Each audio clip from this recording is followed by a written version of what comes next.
think we've given people plenty of chance to get here. We got a good number of folks already in. I think people had a chance to hit the poll. So I want to say officially welcome. For those of you who have not met me, I'm Lee Yates. They asked me as part of my work with the conference to look at needs that were articulated by congregations and come up with some events to help fill those needs. And some of you may remember a poll that went out from the conference board not very long ago. And one of the things that was listed was support for planning in the days ahead from the conference. Another thing was resources for online worship. And so the days ahead include Advent. And so we threw together this gathering today. The experts are all around you. You are one of them. So I'm not going to be your exegetical expert today by any means. My seminary professors would say amen to that. But you all have a wealth of resources around you. At different points, I'm going to call on Aaron Beardimple and Megan Owens to give us some ideas and creativity over a couple of places where they have some expertise and have been doing some thinking. Others of you have actually sent me some resources in advance to share. So in your email this morning, you should have gotten, along with a reminder of this today and a link, a Google Drive link that has some of those files and resources, and things we work on today will get added to that so that all of us have access to the creativity and work of the group. So the first thing I want to invite you all to do is just to take a deep breath, because we all kind of need it.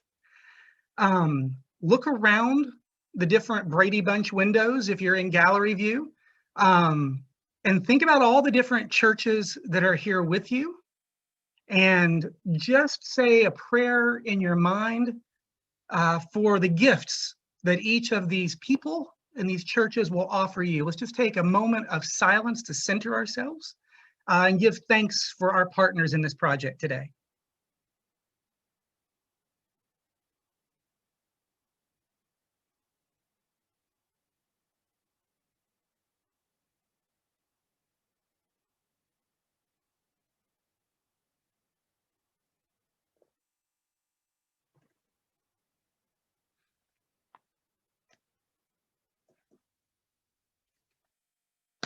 As we pull together, I'm sure there's some things that kept you from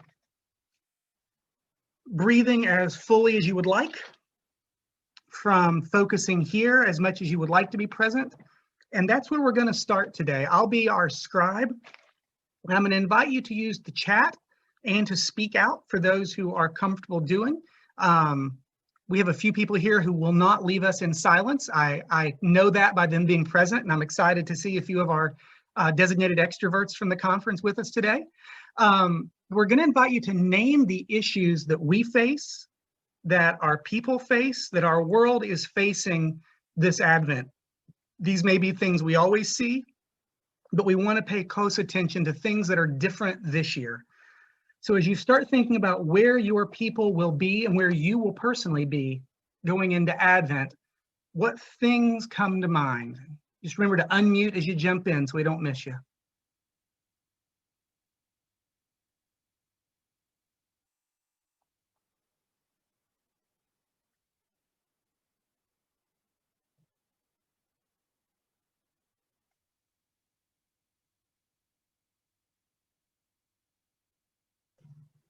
Lee, I can start. Sure, go for it. And by that, I'm not claiming to be the conference extrovert, but never mind. And some of you may use the chat, but the first thing that came to mind when Lee just asked this question is that I truly hope we can move away from a white Christmas. By that I mean the whiteness of Christmas and Jesus and everything around it. We live in a time when we cannot speak of the white Jesus anymore, or I think you get what I'm saying, the whiteness of it all for the white church. We need to start finding a Jesus, a Christ, a celebration, an Advent that is rich in diversity.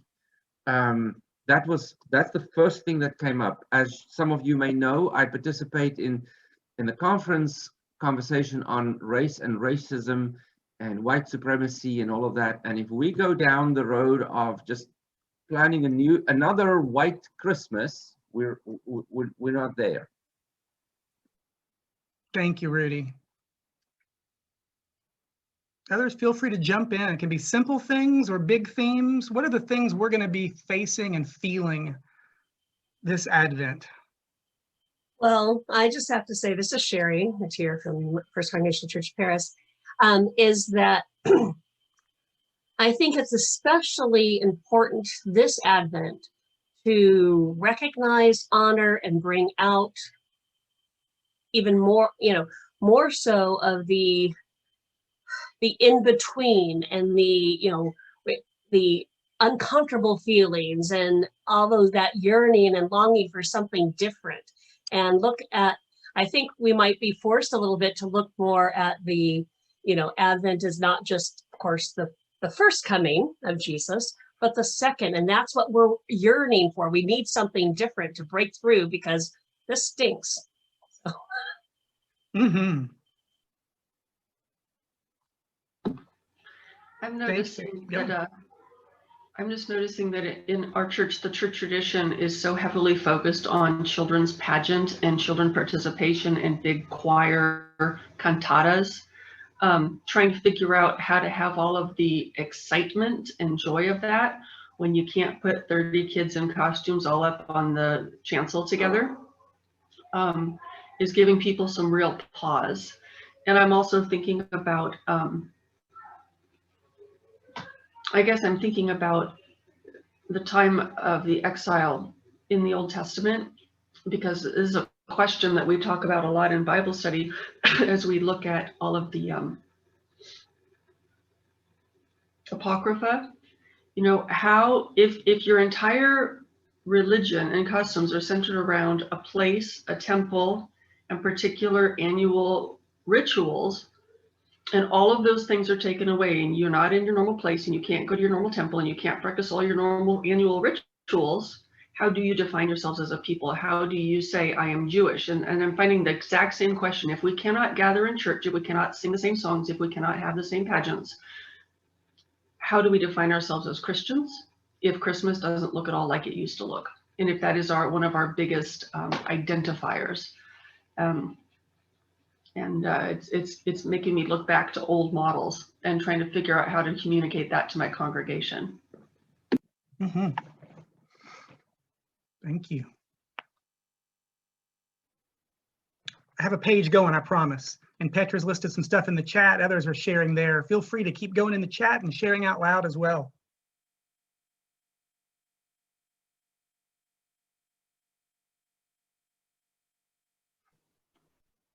Share Randolph's listed a blog there for us to look at too.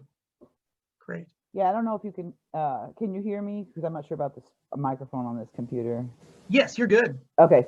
I think it's interesting that Advent starts the Sunday after the election.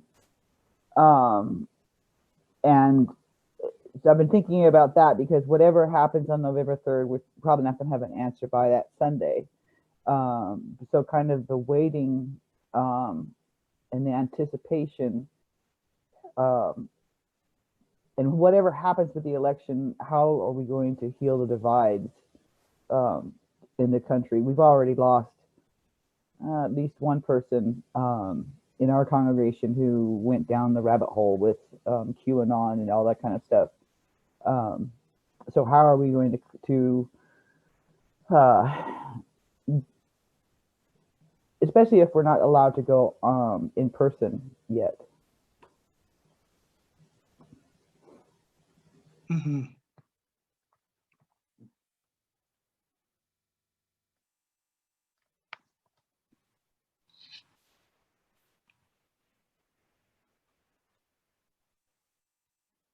I think my thought is that all of the things that are anxious, I get up every morning and go 10 minutes to the destruction of earth. 10 minutes. And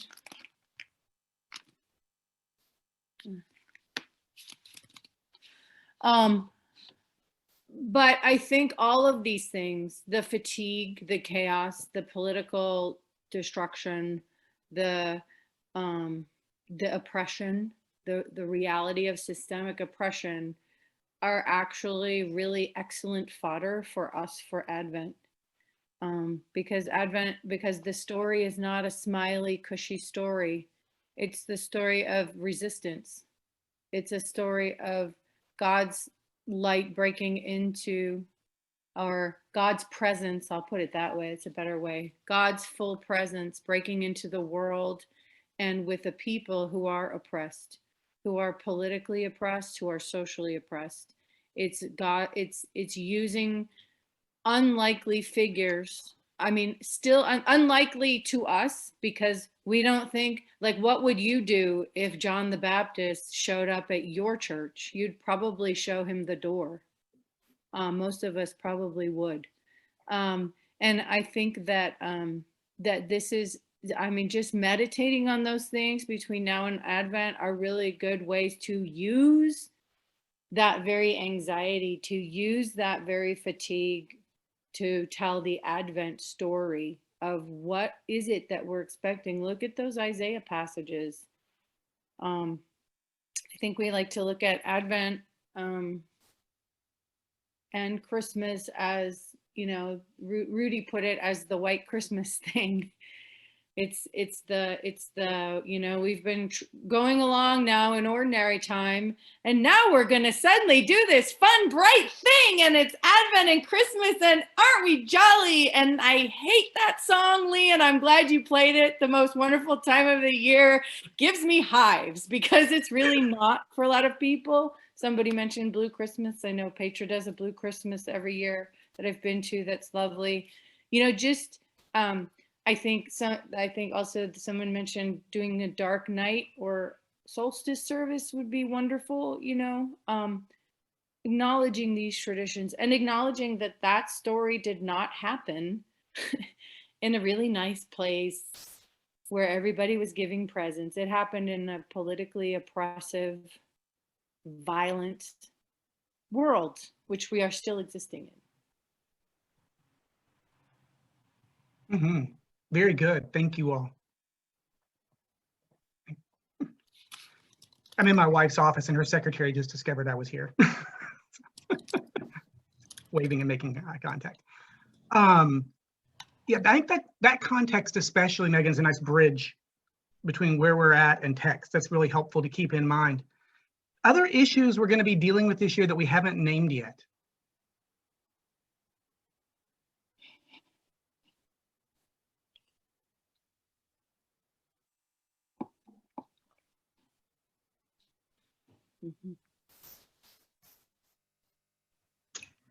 There's an issue around, at least I'm sensing that there will be an issue around the tradition of the Christ candle. And how do you light that as a community? Advent wreaths will be an interesting challenge that I can think of a few ways to get around, but in many churches, passing that light from person to person is kind of a big deal. So finding a way to share the Christ light while being separated, and having it still be a physical thing that you can see and not just a metaphor. Mm-hmm. Great. Great. Some great resources being listed over in the chat as well. Connecting people who aren't online or social media, especially our shut-ins, our elderly folks.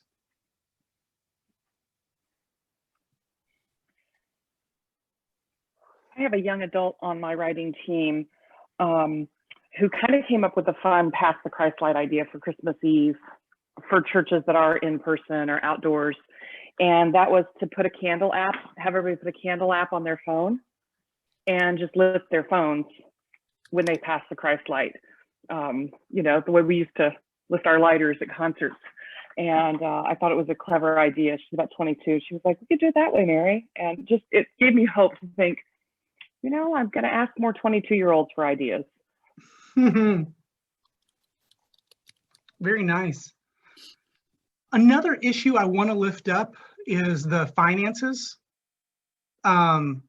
This is a time of year a lot of our churches are going to be building budgets. And Advent, while we're doing that, is while people are finalizing budgets for the next year and reports and getting ready some for congregational meetings in January. This is when some people will be making some financial decisions that may be difficult. I know one of the congregations hosted in our building is closing at the end of this month. They won't make it to Advent.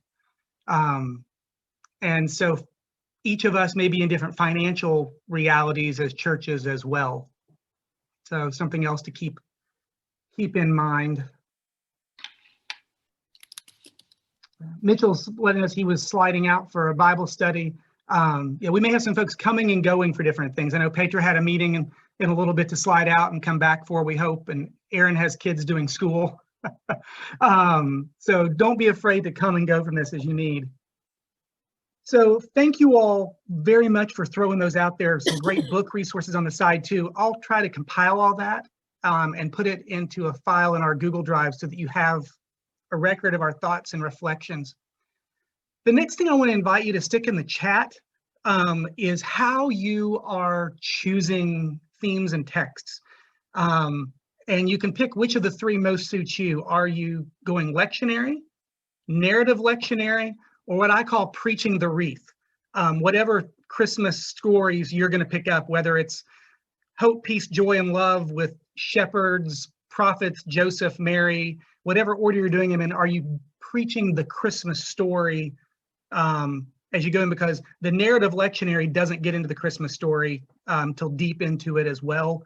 The traditional lectionary has a couple of weeks of prophets and a couple of weeks of John the Baptist before we get up to December 20th.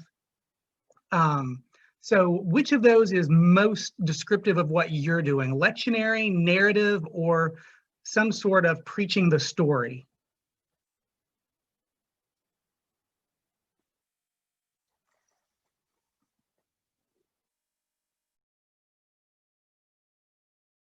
I'm gonna get everybody to return here in just a second. This should suck them all right back in.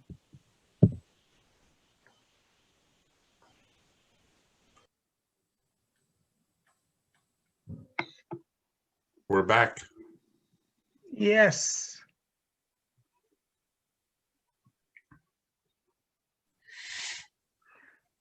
All right. I want to invite you all to take just a minute and share highlights that you heard or things that were helpful, not 5-minute plan that you've already laid out for the year, but a couple of theme ideas from each group that were helpful in the big picture. Things you might think will be helpful for both groups to hear.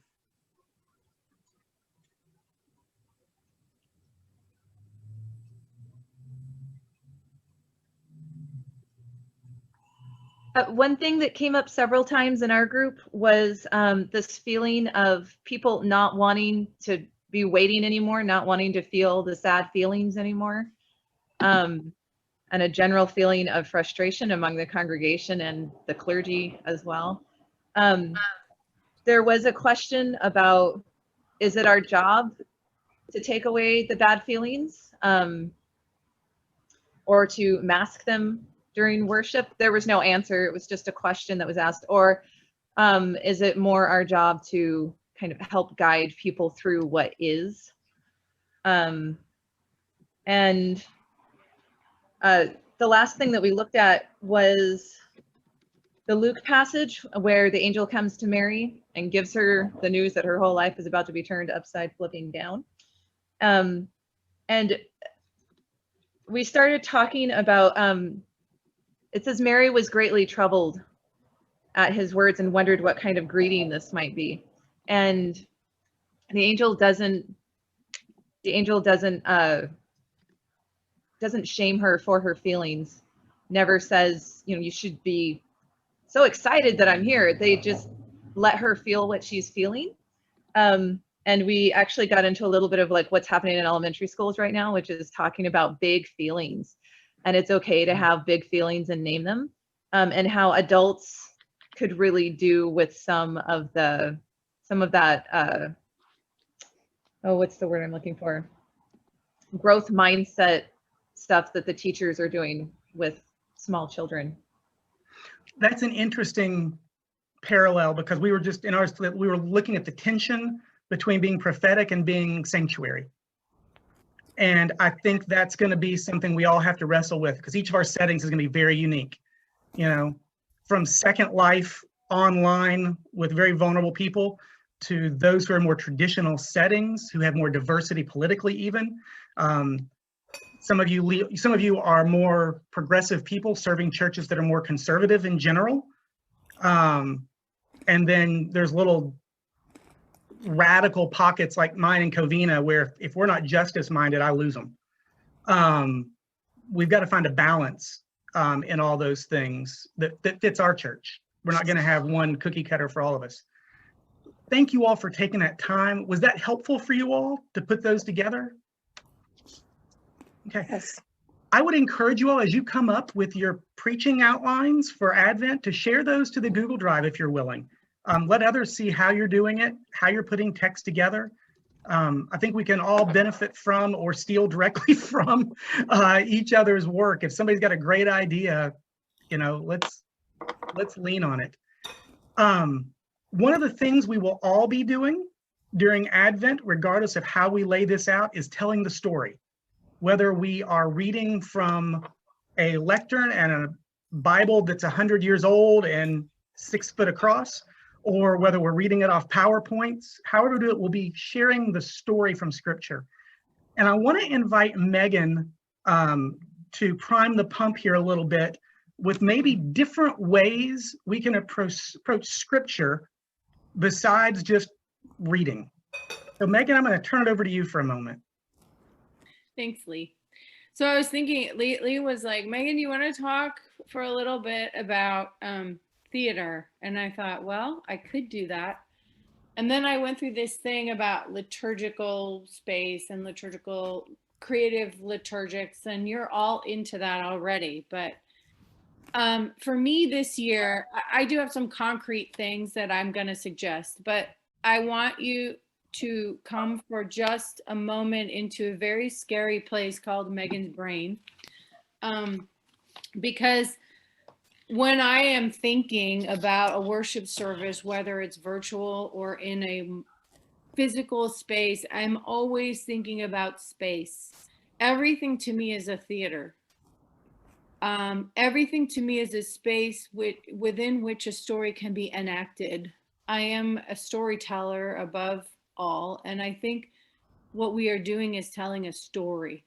So I'm not going to get into like definitions of, you know, the drama of worship. Worship is drama. Drama is all, everything that we do as worship is theater, in a sense, because theater that you go to see a play is another form of enacted storytelling. And what frustrates me about virtual space is that it's not physical enacted storytelling physically with other people. But I think for me, I mean, I'm kind of a Luddite, so I've learned to be a movie maker Luddite now, and I'm pretty good at it for the purpose that I'm doing it. But there are ways to think of this virtual space as opposed to thinking of it as not normal, or as opposed to thinking of it as less than. Think of it as the space you're in. This is the space we're working with, and there are way creative storytelling tools that we have. So like instead of adapting Zoom to fit the space we think we should be in, adapt what we're doing to the space that we're in. So that's my liminal thought to you, and you can adapt that however you like. So so I think that some concrete ideas that I would think of if you're doing only Zoom. I mean, Lee and I were kind of joking about this, but you could have a character Zoom bomb you every week. Because I think that the thing about the Advent story is that the characters that are teaching us in the Advent story are not the expected characters. We expect them because we know the story, but they are not the expectation is not that it's gonna be, you know, scruffy John the Baptist guy baptizing people, or, you know, that it's going to be this baby that appears in a manger, or that the shepherds are going to tell the good story. It's just, there's a lot you can do with that. You could have Isaiah photo bomb, you could have an angel Zoom bomb you, I mean, at different parts of the service, and that jerks people out of their, you know, lulled space, things like that. There are some things I was thinking about.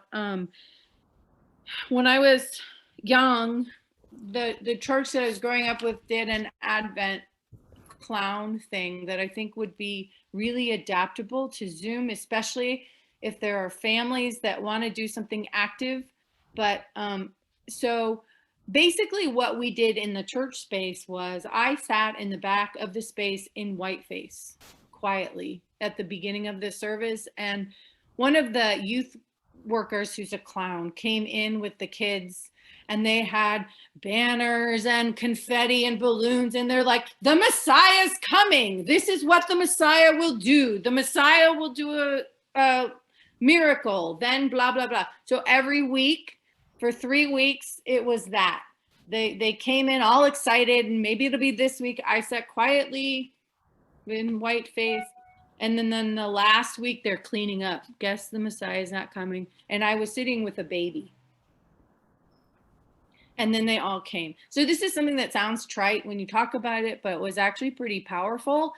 And I think as a thing, so many people are afraid of clowns, so don't make it clowns. I mean, come on, that's like, please. You know, just make it people. So anyway, so the so the thing is, so then you could have families who want to do something. There's no pageant, but they could be that, hey, we want them, the Messiah's coming, jumping up and down. They can videotape themselves with one person sitting quietly. Then you could do it the next week with a different family. Then you could do it the next week with a different family. Then you could do the baby. There are many ways you could adapt something like that. There's also, you can do an improv with Mary and Joseph, where Mary's letting Joseph know she's pregnant. And then, you know, working that out together as a couple. And then Mary goes into the Magnificat. And so there are simple things you can do. I think, you know, focusing on, you know, film a liturgical dance and use that. I did a thing where,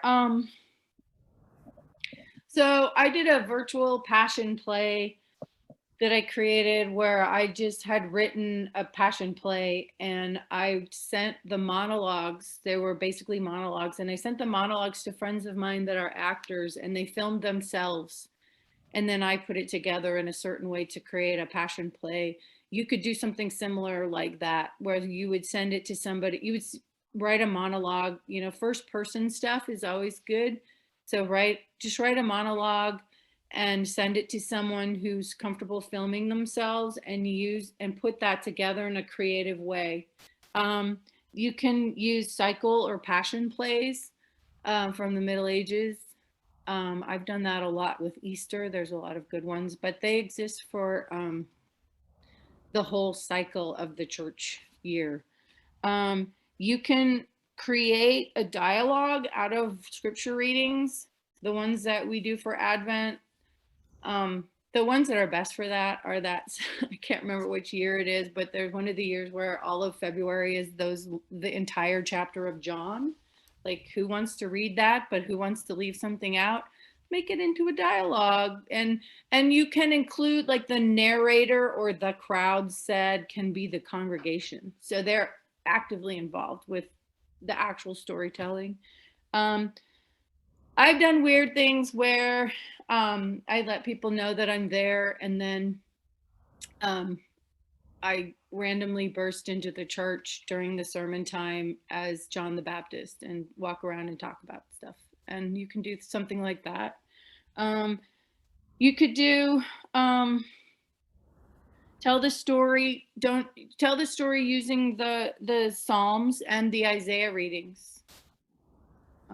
There's a lot in there that can be used. Intersperse storytelling and music for a whole service, where the music supports the story, or the story is supporting what the music is saying. And then do a non-traditional lessons and carols. I did one where I used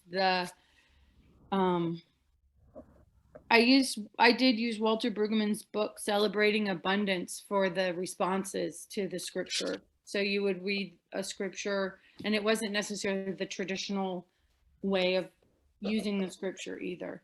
I think I used a lot of Psalms and Isaiah because I like that. You find some poetry, write some poetry, write a play and do it. So I think those are, I mean, there are many, many, many creative ways that will work for you or not. But I think that the more we can be creative. So do something for a sermon where you are a storyteller instead of a preacher. And, on Palm Sunday, I went across the road because across the street from me, we have a field, and it looks like, and the shoulder of the road looks like you're on a dirt path. And I did a whole thing where I was like, oh, that's great. My mother is coming in the house. The dog is barking. The realities of the space we're in.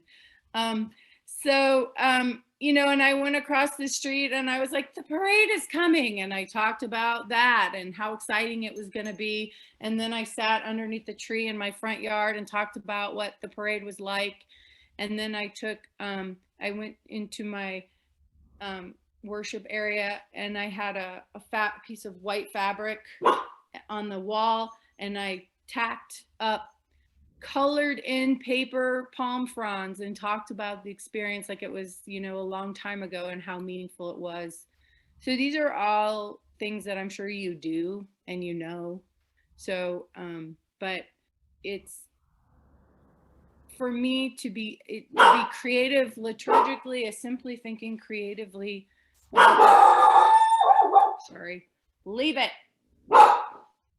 About the space you're in and adapting what we do. I wish we could get away from the term normal. Mm-hmm. Even before now, I've always hated that term, mainly because I never was that term, however it's defined. And I wish, we have a real opportunity as storytellers to create a new normal by telling the story creatively and by using the tools that we have, as if this is, normal. And also, and I'm talking about in terms of creating worship, but also in terms of creating community. And I don't think that needs to be diametrically opposed to allowing people to express their grief that it isn't their normal, and allowing people to express their grief that it doesn't feel the same. And we can hold that pastorally at the same time as helping to create something that's new. Thank you, Megan.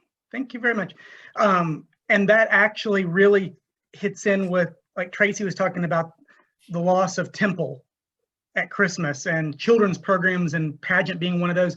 That might be one of those things where every family takes a you get 3 or 4 families that each take a piece of the Christmas story, whether it be shepherds or Mary and Joseph or whatever, and films a portion of it. And each week you've got another piece of the story, and cut that pageant up throughout the season and let it come from different houses. Great ideas. As we think creatively, I also wanted to invite Aaron in as one of our arch creatives in the conference. Megan talked about thinking about Zoom as your space. And I want to invite Aaron to say a little more about physical space, and whether it's Zoom or Facebook Live or broadcasting a recorded service, how what we do on film is on video is a little different than what we do in person, with setting the altar, with Christmas decorations and that kind of thing. And then I've asked her to think a little creatively about wreaths and stuff.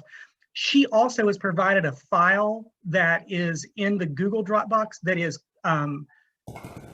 art projects that could be done over time, whether it's making your own wreaths as families, or luminaries that get brought to church or are made at church together, socially distanced projects. Those are in there as well, some of her brilliance in ways to connect us beyond the actual service moment, but things around the service that feed back into the experience. So I'm going to turn this over to Megan for just a couple minutes thinking about space and wreaths. I go to Aaron. I think you meant Aaron, so I'm just going to start talking. So the first thing that Lee talked to me about was altar setups. And usually when we're thinking about putting together an altar or a chancel setting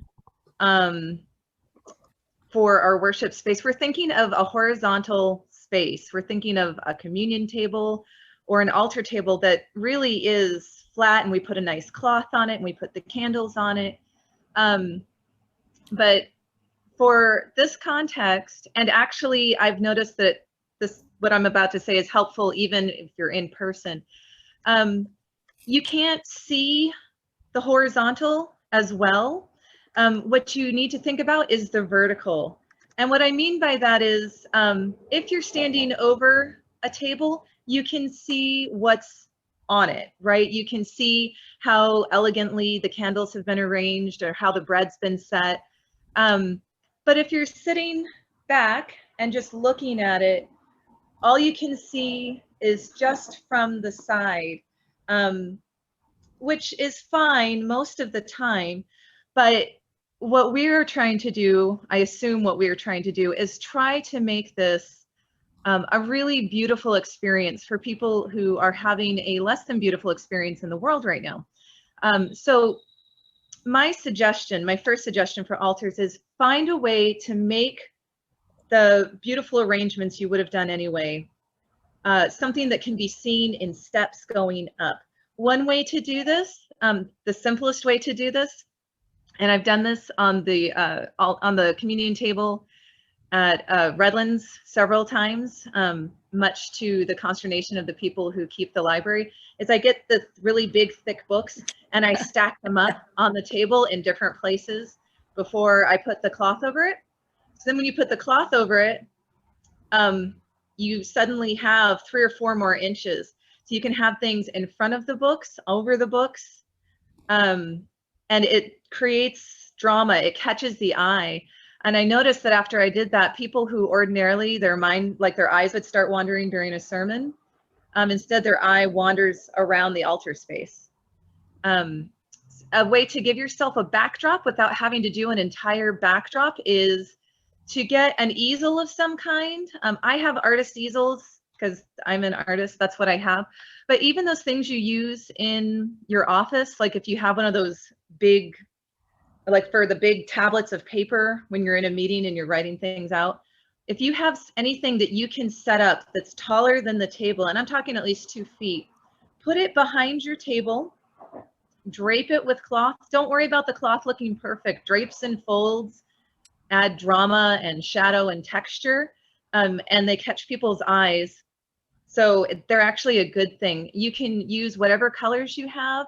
If you just have tablecloths that are hanging out around the kitchens of your building, pull them out, drape them over the easel, have them go forward over the table, and it creates this whole new space that you can set things up in. Megan was talking about using this as a way to tell, using the space as a way to tell stories. You can do that with your altar. If you're feeling bold, you can start setting up your creche on day 1 by just taking one piece that fits your theme for the day and setting it in this more vertically backdrop space, and add to it each week. And make sure that you're standing in such a way that you're not blocking whatever you've done, but that it's like behind you and enhancing whatever you do. Make it a way to tell the story. And as for Advent wreaths, if Advent wreaths are a really big piece of your liturgy during Advent, for some people, for some congregations, I know you light the candle and it's off at the side and it just kind of hangs out over there. It's not a big focal point, but if it is a big focal point for you, consider not having a flat wreath this year, or else elevating it on the altar, putting it up higher and putting something underneath it so that it grabs more attention, and you're more likely to see the flames flickering throughout the service. If you're a congregation where you light it and it kind of goes to the side, you don't need to worry about it as much, although I would be willing to put out there, and you can use the instructions that I put in the Google document, to have everyone, if they want to, make their own Advent wreath. How you decide to administrate that and distribute things is up to you. But if you can all at the same time during your virtual worship say, let's light this candle, and you all do it together, even though you're not doing it together, there's a different energy to it. You're not just watching it happen. You can see that flame right in front of you dancing during the sermon. And it's quite moving, or it can be. So that's my thoughts on decorations. We have to think about keeping things in people's eyes. If it looks flat, they're not going to look at it for very long. But there's so much that you can do if you think about the vertical space. I was even thinking about ideas involving strings of twinkle lights that you could hang up high and have them come down onto your table. You could use the easel for that again, or you could drape it over tall stacks of books, barring an earthquake or something. It's 2020. I'm not going to rule anything out. There's so much that you can do. Think outside of the box. Go through the costumes and things that the kids would have been using for the pageant. See if that will work on there. Just make sure that it's all visible. And remember that what people are taking in with their eyes could be half your sermon. Because one of I think the 3 biggest things during the Advent season for most people, the things that they make those memories out of that last their entire lifetimes, one is smells. We can't do anything about that, and it's hard to do anything about that when we're in person. Another is sounds. I know a lot of churches are doing a really excellent job with music, but the sights, that's the next piece. And just because we are virtual now doesn't mean that we can't still have a richly decorated space that will draw people in and tell the story and bring comfort, even if you're giving a really tough sermon. Just having the lights and the candles and having it at different spaces so that your eye can wander up and down will make an enormous difference. That was most of my thoughts, although you can email me if you have questions. Oh, wonderful. Thank you so much. Can I just chime in on the Advent candle thing?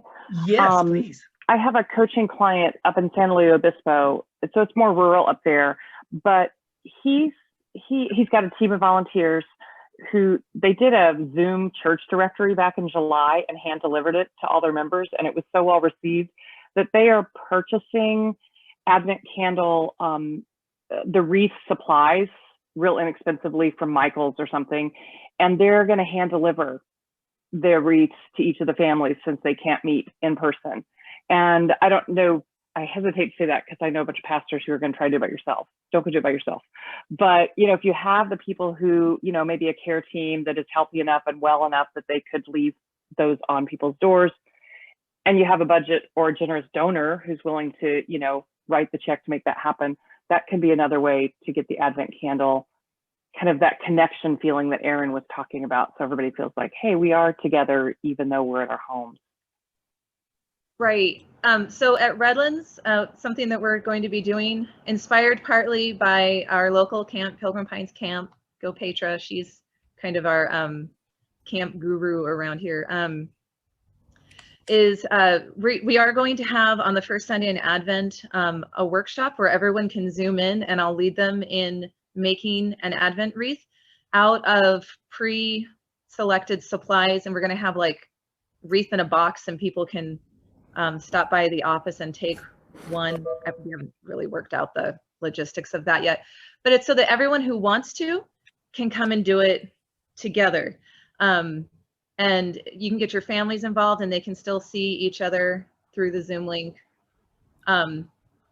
I suspect that it's going to be a lot of fun. There's going to be at least a little bit of cursing over hot glue accidents and that kind of thing. So yeah, it will take money. Someone's going to have to pony up, but I think that togetherness piece will be big. We are also doing kind of an Advent in a box with supplies for people to do a wreath at home, the candles that we use for Christmas Eve usually, so that we can all light those in our own homes. All the families who have kids are getting some kind of pageant costume in their box for the Zoom pageant that we're putting together, all those kinds of things, and a devotional for families to use at home, something like that, just to bring it all to our homes. You all got me thinking earlier on how to distribute the light at the end of Advent, that Christmas Eve experience.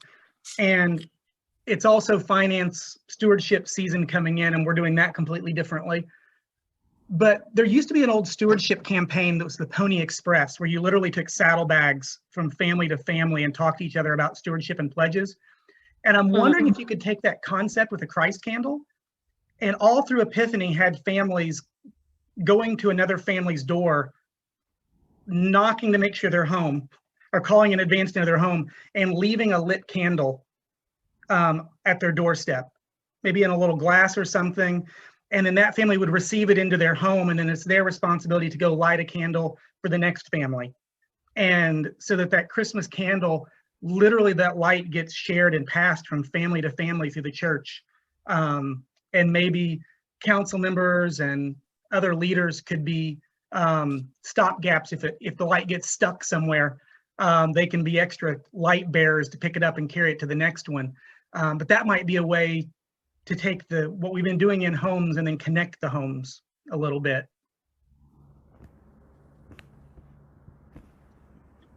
The creative juices here are great.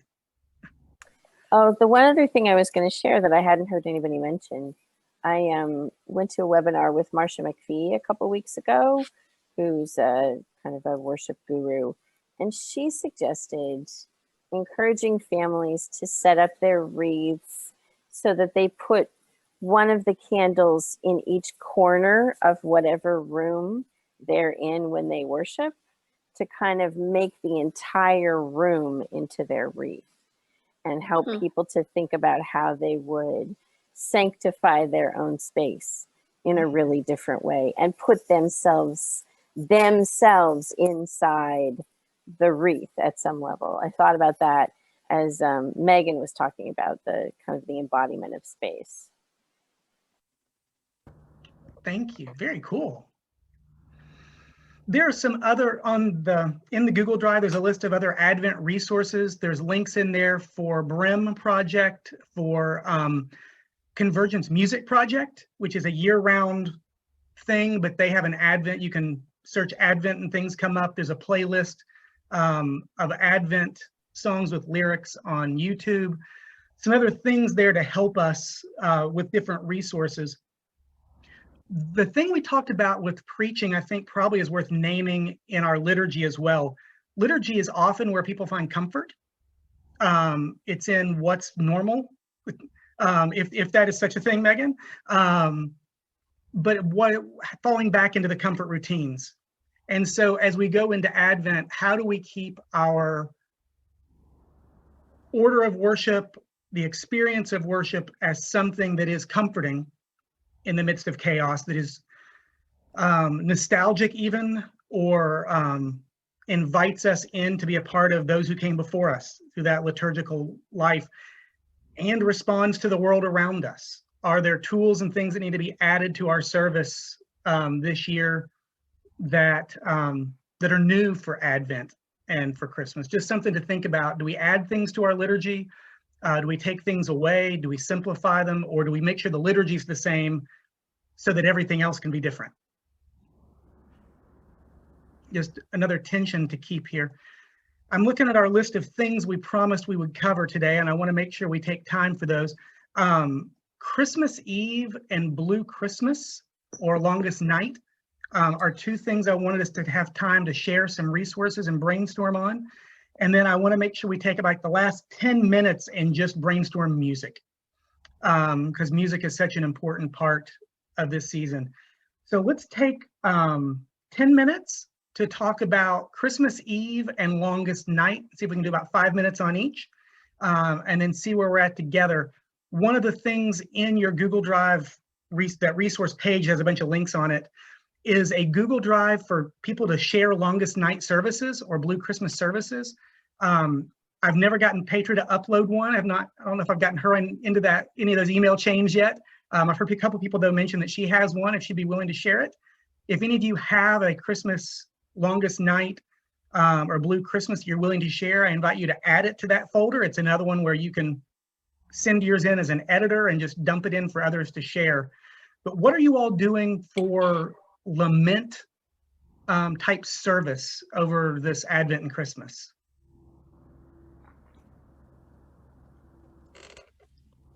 Just share that we've thought a lot about the structure and space of each thing and what they each need to best work. And so for instance, we usually do our services on Sunday morning pre-recorded, but for Blue Christmas, we're going to do Zoom for Blue Christmas because it's more intimate and private and not public. And then for Christmas Eve, we're doing an in-person outside prayer, 20 minutes long, but so that we can hear the organ play Silent Night at the end of it, right at dusk. So people can drive home, then have their Christmas dinners. And then the main Christmas Eve service will be pre-recorded and we'll do a watch party at 8 o'clock, but you can do it whenever you want to, because we realized that big moment is going to happen at different times for different people this year. So, some of each is what we're doing.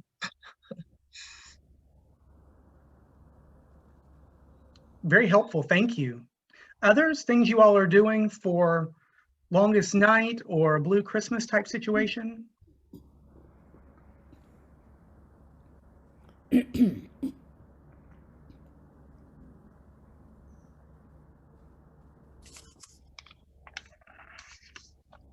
All right, well, let's move on to Christmas Eve. How are you all imagining Christmas Eve? Do you have any new ideas out of this conversation? Well, one of the things that, it was something that in our breakout groups prompted me to think about Las Postadas, which is Mary and Joseph, going from place to place. And so I'm trying to reimagine how we can do something like that, either in our, throughout the different families' homes, or maybe even on our parking lot, or we have a little, circle or something. So that would be a way to do something on Christmas Eve that could be just family, household groups, and outside at least partially of the evening. I don't know. I'm still really playing. It's hard for me to. I've gotten myself with Advent okay online. I have some ideas on that, but Christmas Eve I'm still struggling with personally.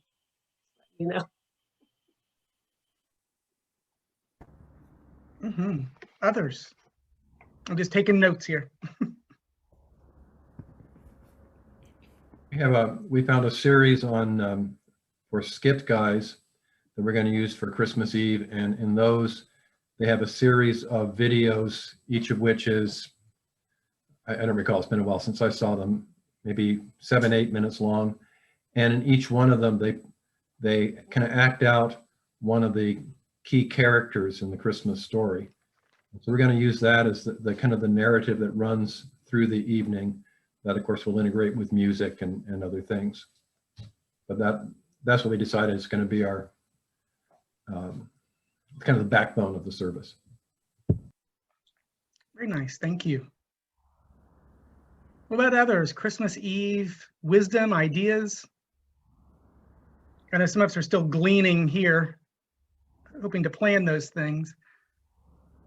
I found out yesterday we might actually be housing homeless people with part of the winter shelter network that's being redone for LA County. They're not moving people around, they're keeping them in one spot. And if our church decides to do that on Christmas Eve, we would be limited in use of our own space because of people who had no room to sleep somewhere else, which could be a profound way to do Christmas. And I'm wondering if we come to our parking lot just to realize we've given up our space to someone else, and the profound possibility of what that might feel like and mean to us.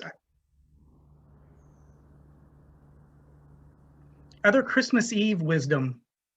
One of the things that we've discussed, we will do a pre-recorded service, but having individuals videotape themselves, like bringing the light and then passing the light. And then, so that's all it would be, is it's like you're passing the light. We do this with communion, with the bread and the cup. And if we had people pre-record themselves, then we could string those videos together. So it looks like we're actually passing one another for as many people that would want to participate.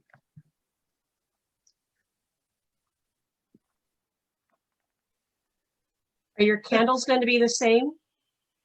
They probably will not be. Communion is never the same. Some people use pretzels, you know, some people use wine, some use water, some use coffee mug, you know.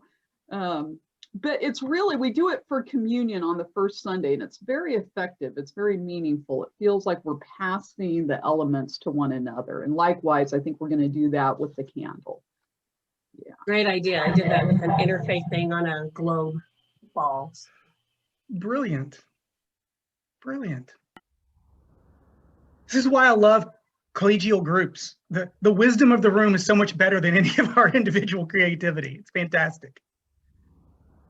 All right, well, let's shift gears a little bit and talk music.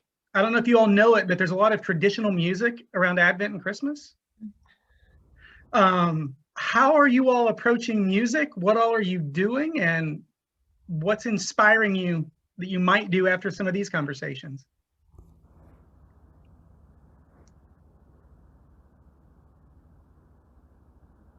We need help on music. I'm just going to reiterate that. What we've done on a lot, our worship music tends to be very traditional, my own chagrin. And so our music director has been really just taking things off of small church music, which is all copyright free. And you can reach it through hymnary.org. The small church music, there's hundreds of just traditional worship songs. And of course, as we know, some of the same tunes are used for many songs. So we use that, quite frequently, with me just creating a PowerPoint movie with little floating in when you get start on each verse and things. But I would love, I was thinking in our breakout group when someone mentioned how long it takes for the virtual choir things. I understand that. But if congregations who have some of those resources and we just, could share some of them, and not all of them, but especially for Advent time and even Christmas, if we could have a collection where even if you just had one, and then we could share with one another. I could have our organist sing and play one song. That would be our contribution. I'm just letting you know. Yeah, that's fascinating, because I think in our different styles of music, it would be interesting if we had a music share folder or a playlist even on YouTube, because some would want the organ, some would love guitar or piano. We've got a bunch of Chapman students who are really gifted musicians who are sitting at home. Some of them are doing music for me this Sunday for our Rainbow Day. We could see if they could put some Christmas songs together and make us a playlist we could all pull from. And that's a great idea. Stan Smith put thumbs up like he was going to be in charge of it.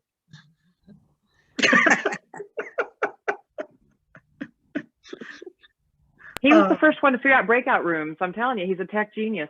You totally misconstrued that, I'll tell you.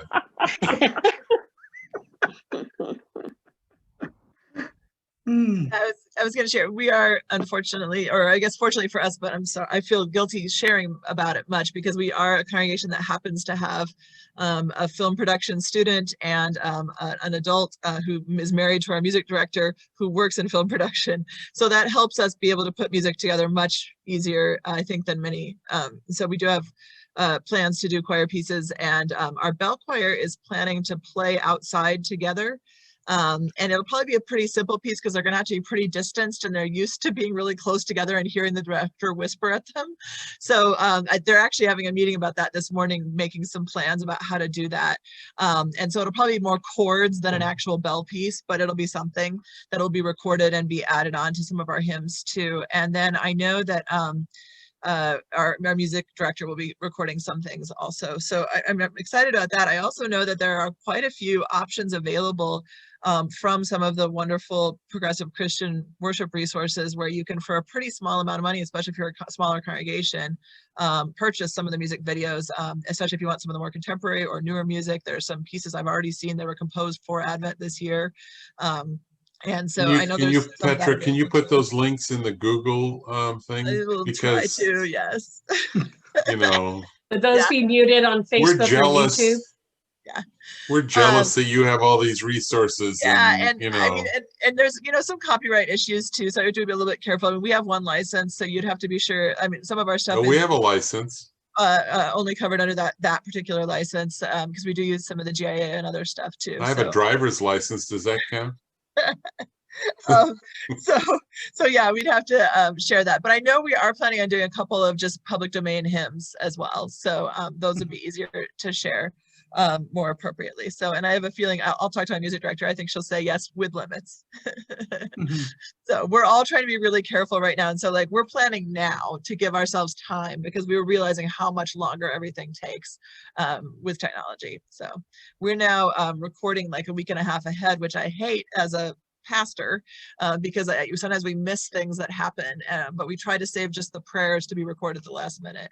But that's a huge part of it too, is that like the sermon can't change. so there you go. It just is what it is. but these days, kind of, I don't want it to change, so because it would change 12 times a week. So anyway, that was some of the things we were doing. Thank you very much. Any other wisdom on music? Morningside UCC in Inglewood they're blessed to have 2 or 3 really good musicians all at home with a keyboard. They've been having a lead musician for each song and just been putting each one in charge of a song, and letting people sing along with them. But that's how they've been handling Zoom music, and that's one of the more effective ways I've seen of people doing live worship. Those who are doing streaming have a little more production opportunity. Those who are doing Zoom, it's hard to sing along. The lag is a real issue. And making sure your musicians are have enough bandwidth to keep themselves going is an important piece there.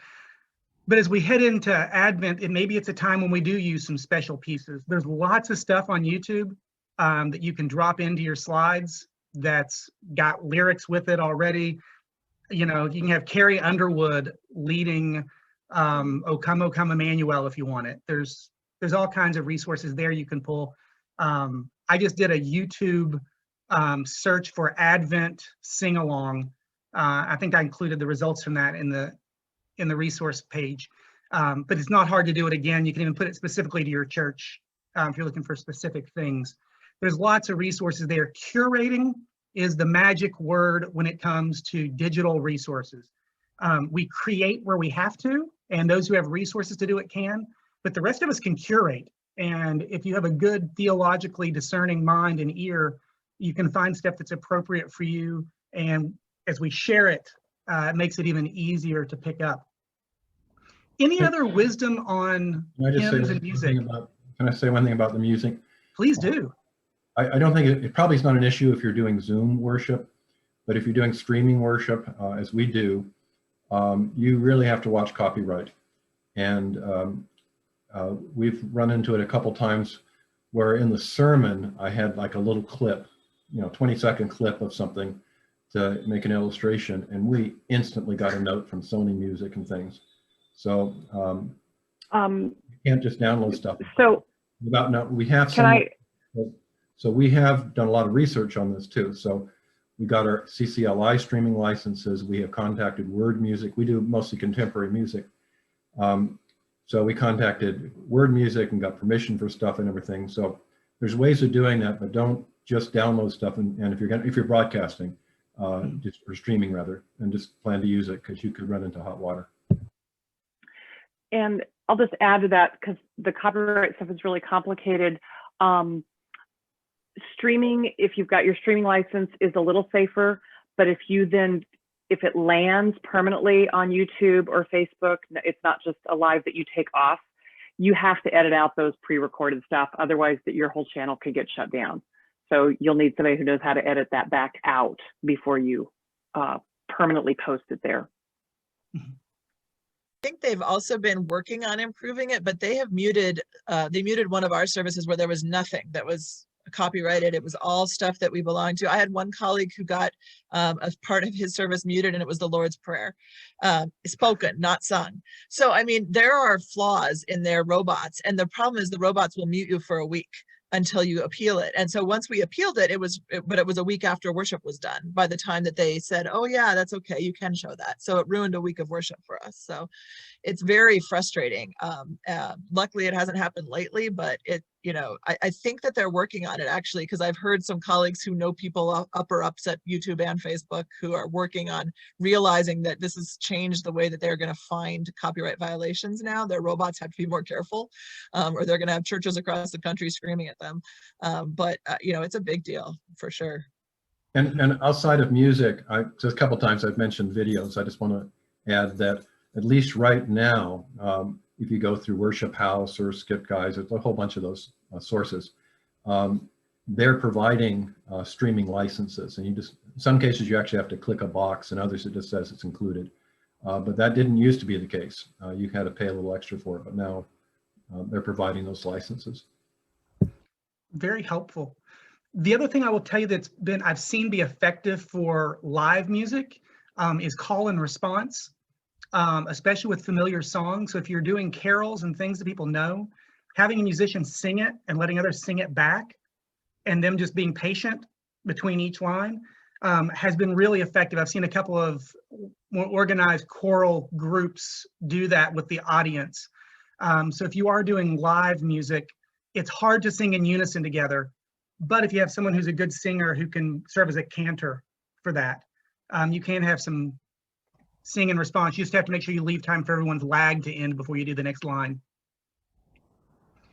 My last question for you all is Lent related.